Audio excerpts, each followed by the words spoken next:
മുട്ട ഓംലെറ്റിന് $2000 വില.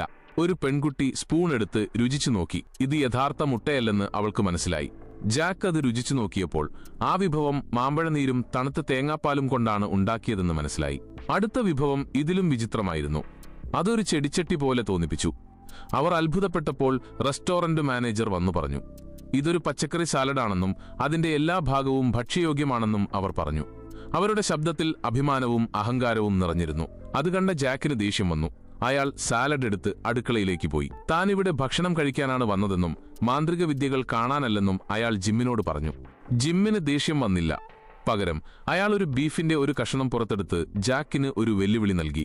ലഭ്യമായതെല്ലാം ഉപയോഗിച്ച് നല്ലൊരു ഡിഷ് ഉണ്ടാക്കി കാണിക്കാൻ ജാക്ക് തീരുമാനിച്ചു.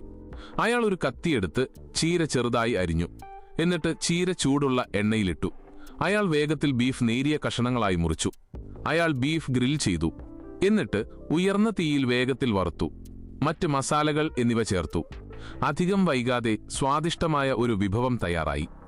ജാക്ക് ശരിക്കും കഴിവുള്ളവനായിരുന്നു. പക്ഷേ ജിമ്മിന് അത്ഭുതമുണ്ടായില്ല. അയാൾ ഒരു ബീഫ് മികച്ച മീഡിയം റെയർ പരുവത്തിൽ പാകപ്പെടുത്തി. അയാൾ സ്റ്റീക്ക് ഒരുപോലെ മുറിച്ച് ശ്രദ്ധയോടെ പച്ച ഇലകളിൽ വെച്ചു. ഓരോ കാര്യത്തിലും ശ്രദ്ധിച്ചു.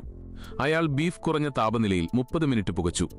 അതിന്റെ ഫലം മൃദുവായതും സുഗന്ധമുള്ളതുമായ ഒരു വാഗ്യൂ സ്റ്റീക്കായിരുന്നു. ജിം പരമ്പരാഗത ചൈനീസ് പാചകം വിശ്വസിച്ചിരുന്നു. ജാക്ക് സ്റ്റീക്ക് എടുത്ത് മണത്തു നോക്കി. ജിമ്മിന് യഥാർത്ഥ കഴിവുണ്ടെന്ന് സമ്മതിച്ചു. ഒന്നും പറയാതെ അയാൾ തിരിഞ്ഞു നടന്നുപോയി. കൗതുകത്തോടെ ജാക്ക് ഉണ്ടാക്കിയ വിഭവം ജിം രുചിച്ചു നോക്കി. ഒരു കഷ്ണം കഴിച്ചതും അയാൾ ഞെട്ടിപ്പോയി. ബീഫ് അവിശ്വസനീയമാം വിധം മൃദുലവും ഇപ്പോഴും പുതിയ സ്വാദും നിറഞ്ഞതായിരുന്നു. അപ്പോഴാണ് പരമ്പരാഗത ചൈനീസ് പാചകത്തിന്റെ യഥാർത്ഥ കലയെ താൻ കുറച്ചു കാണുകയായിരുന്നുവെന്ന് അയാൾക്ക് മനസ്സിലായത്.